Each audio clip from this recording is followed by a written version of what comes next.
Hoje eu convido a igreja a tentar, eu sei que nós não vamos conseguir, mas vamos tentar medir o amor de Deus. Nós não vamos conseguir, infelizmente não conseguiremos, mas vamos tentar entender um pouquinho do tamanho do amor de Deus.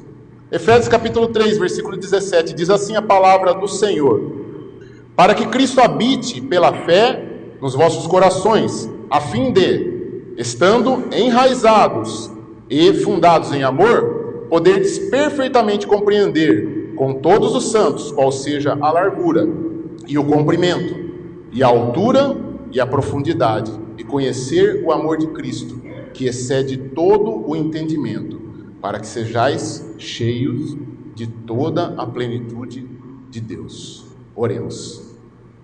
Grandioso Deus, eu te agradeço pela oportunidade. Peço que o Senhor nesse momento me ajude, que eu possa transmitir a sua palavra aos seus filhos, a todos que estão aqui. Pai, eu me quebranto perante ao Senhor, para que o seu nome seja exaltado. Esvazia-me de mim mesmo e me enche com o seu Espírito. Fala com a sua igreja, em nome do seu Filho amado Jesus Cristo. Amém. Meus irmãos, hoje eu convido vocês a entender um pouquinho do tamanho desse grandioso amor do nosso Deus. Deus não nos criou porque Ele precisava de alguma coisa de nós. Não. Deus não precisava ser louvado e não precisa ser louvado. Louvar Ele é um privilégio. Deus não precisa ser servido. Servir a Deus é um privilégio. Deus não tem necessidade de ser amado. Amar a Deus é um privilégio. Deus não nos criou por nada dessas coisas. Ele nos criou porque Ele quer nos amar de uma forma especial. Assim como um pai tem um filho, não para ser servido por esse filho, mas para amar esse filho de uma forma especial, Deus nos criou também para que nós sejamos amados por Ele de uma forma especial. Irmãos, pensemos nisso. O amor de Deus é o que move tudo o que Ele fez, o que Ele faz e o que ainda Ele fará por nós. A graça de Deus é amorosa, a bondade do nosso Deus é amorosa, a misericórdia do nosso Deus é amorosa. Deus é amor, amém, igreja? Deus é amor. Sabemos disso, meus irmãos. Sabendo dessas coisas, desses fatos, vamos pensar um pouquinho na largura, nessa altura, nessa profundidade, nesse comprimento do amor de Deus. O amor de Deus é um amor que manifesta uma graça que perdoa o imperdoável. O amor de Deus é um amor que manifesta uma graça que é capaz de perdoar o imperdoável. Parafraseando, falando um pouquinho com as minhas próprias palavras, sobre o livro de Oséias, meus irmãos, Deus fala o seguinte: Oséias, vai lá no prostíbulo e pega a mulher mais depravada que tiver lá e tira essa mulher do prostíbulo e dá a ela uma vida de dignidade. Então, meus irmãos, Oséias, ele vai lá, ele faz isso que Deus falou e ele casa-se com essa mulher. Imagine, meus irmãos, como que Oséias foi visto ali no meio onde ele convivia, por ter feito isso, por ter pegado uma mulher do prostíbulo, uma prostituta, e ter casado com essa prostituta.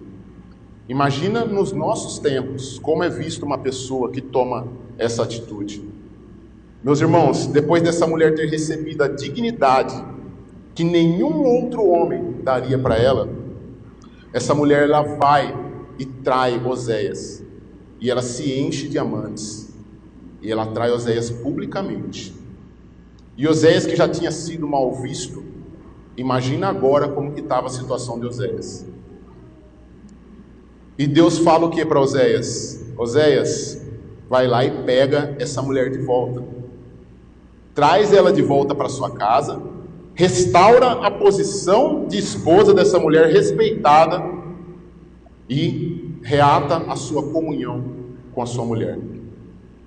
E aí Deus fala: Oséias, isso que você fez de ir lá e buscar a sua mulher de volta e restaurar a comunhão com ela, em posição de mulher respeitosa.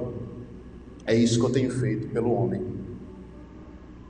Então, como é o amor de Deus, meus irmãos? O amor de Deus, ele tem uma graça que perdoa o imperdoável. Deus diz: Oséias, assim como você foi buscá-la lá para restaurar ela, eu tenho buscado o homem pecador para restaurar a minha comunhão com ele. É difícil isso entrar na nossa cabeça, né, meus irmãos? Eu sei. E é por isso que o amor de Deus, ele excede todo o entendimento. É por esse motivo. A largura, o comprimento, a altura e a profundidade desse amor são, não sei se tem essa palavra, mas imedíveis. Eu sou essa pessoa, meus irmãos. Eu sou aquela mulher representada lá no livro de Oséias. Eu sou essa pessoa indigna do amor de Deus. Eu afronto o meu Senhor, meu Deus, com o meu coração que é mau, com os meus pecados, com os meus pensamentos que são impuros. E muitas vezes eu faço as coisas que estão fora do meu controle e eu desagrado o meu Deus. E mesmo quando eu estou pensando que eu estou me controlando, mesmo assim eu desagrado o meu Deus. Eu sou essa pessoa. E Deus insiste em me amar. Não dá para entender. Deus me restaurando e eu voltando a ofender esse tão grandioso Deus, esse tão misericordioso Deus. Meus irmãos, é difícil compreender o que é incompreensível. Eu tenho uma ilustração que eu gostei muito. Imagine que você está indo com o seu carro, dirigindo o seu carro em uma rodovia e você vê uma pessoa caída no chão. Você tem duas opções. Opção número 1, você passa reto, vai embora, é seu direito. Opção número 2, você pega e para ajudar essa pessoa. Aí você descobre que essa pessoa, ela é um fugitivo da polícia. Agora você tem 3 opções. Você segue reto e você tem a opção de chamar a polícia e você tem a opção de ajudar essa pessoa. Se você ajuda essa pessoa, é graça, mas ainda não é a graça de Deus. Aí você descobre que o crime que essa pessoa cometeu é um crime bárbaro. Ela violentou e ela matou uma criança. Agora você tem algumas opções. Você pode seguir o seu caminho, você pode chamar a polícia, você pode passar com o carro em cima dela, por indignação. É justiça com as próprias mãos, né? Ou você pode ajudá-la. Isso é graça, mas ainda não é a graça de Deus. Até agora nós estamos falando de uma pessoa desconhecida. Vamos trazer para uma outra situação. Vamos descobrir que essa pessoa, ela faz parte do seu ciclo de amizade. Ela come na sua mesa, ela frequenta a tua casa e ela tem a liberdade e a oportunidade de ficar com seus filhinhos. E você descobre que essa pessoa, ela matou e violentou o seu filhinho. Quem aqui, de todas as opções que nós temos, quem aqui faria o seguinte, ao invés de passar reto e ir embora, ao invés de entregar ela para a polícia, ao invés de passar com o carro em cima dela 10 vezes por indignação, quem aqui pegaria essa pessoa e levaria para o hospital e trataria, daria para ela o melhor tratamento, restauraria ela até ela ficar bem e traria ela de volta para sua casa